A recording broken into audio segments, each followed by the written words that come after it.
आप सभी को नमस्ते जी।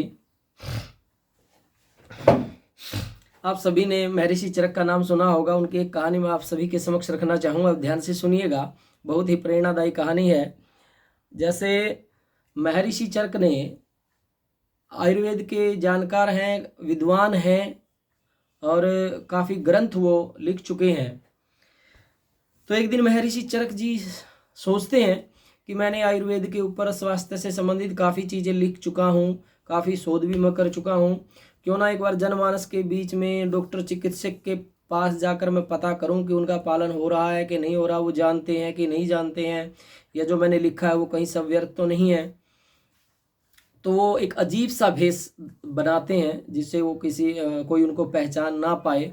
तो अजीब सा भेष बना करके वो पहले चिकित्सकों की एक विशेष वो होती है, वहाँ जाते हैं और वहाँ आवाज़ लगाते हैं, कोरुक कोरुक कोरुक, अर्थात रोगी कौन नहीं है या रोगी कौन नहीं हो सकता। तो एक वैद्य उसको उसका अर्थ समझ करके कहता है कि जो च्यवनप्राश खाता है वो रोगी नहीं होता। दूसरा जो चिकित्सक है वो कहता है कि जो चंद्र प्रभावटी खाता है वो चिकित्सक नहीं है। तीसरा वैद्य कहता है कि जो भंग भस्म खाता है वो रोगी नहीं हो सकता। कोई कुछ कहता है, कोई कुछ कहता है। तो निराशा उनको हाथ लगती है, वो निराश हो जाते हैं। फिर दूसरी जगह जाते हैं, दूसरी जगह भी ऐसे ही जवाब आते हैं।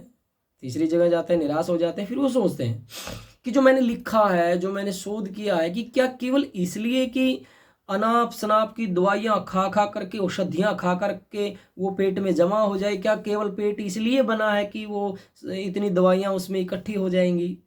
तो निराश हो जाते हैं। ऐसे ही वो घूमते घूमते एकांत में एक जंगल में चले जाते हैं। वहाँ नदी के किनारे देखते हैं कि एक ऋषि, एक आचार्य जी निकल रहे हैं। उनको पहचान लेते हैं, वो आचार्य वाघ भट्ट जी होते हैं।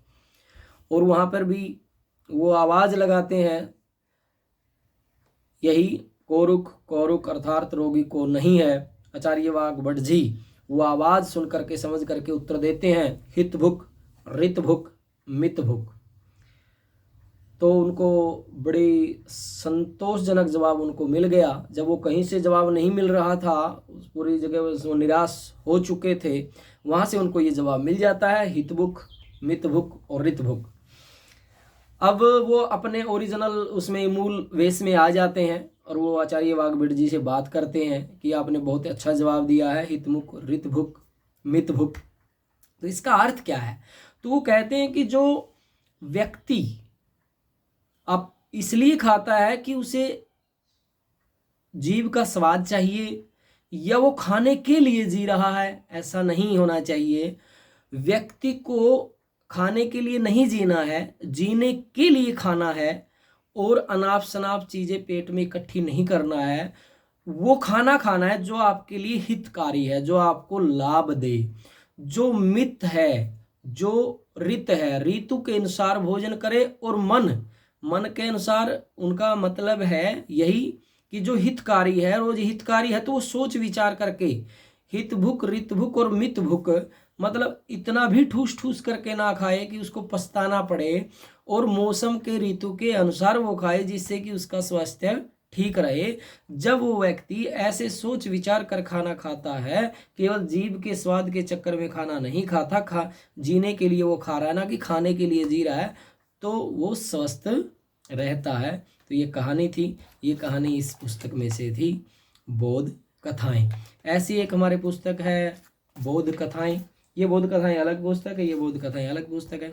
ये सदाचार की कथाएं हैं, ये धार्मिक कथाएं हैं, ये आनंद गायत्री कथा है, ये कथा माला है। और एक ऐसी ही पुस्तक हमारे पास है अनमोल कहानियाँ। कितनी पुस्तकें होगी? 1 2 3 4 5 6 7। ये सातों पुस्तकें आपको घर बैठे मिल रही हैं मात्र 300 रुपये में।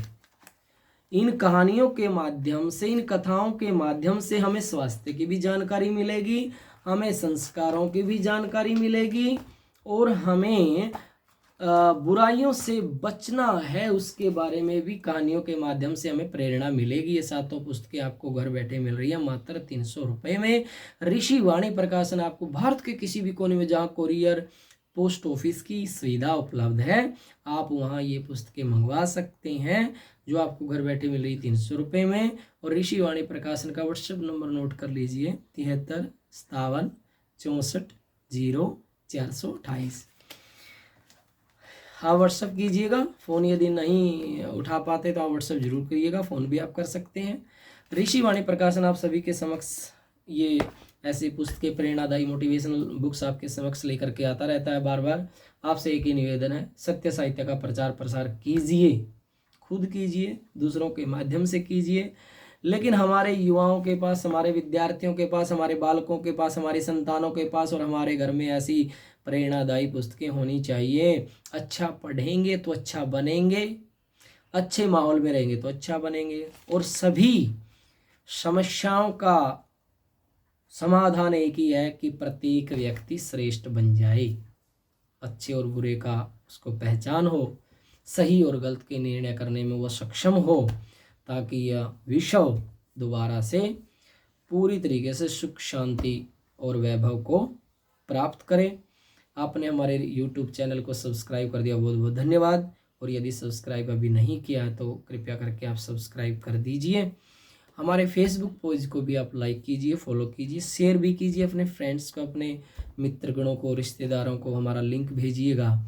आपकी सहायता, आपकी ये मदद से हम जरूर कामयाब होंगे सत्य साहित्य के प्रचार प्रसार में। और जो हमारा लक्ष्य है विद्यार्थियों, युवाओं को चरित्रवान बनाना, उनको हमारे महापुरुषों के सिद्धांतों से, हमारी भारतीय श्रेष्ठ संस्कृति सभ्यता से अवगत करवाना, इसमें हम अच्छे तरीके से कामयाब आपके सहयोग के साथ में ही होंगे। सबकी उन्नति में ही अपनी उन्नति है। बहुत बहुत ध्यान से आपने सुना, बहुत बहुत धन्यवाद इसके लिए। धन्यवाद जी।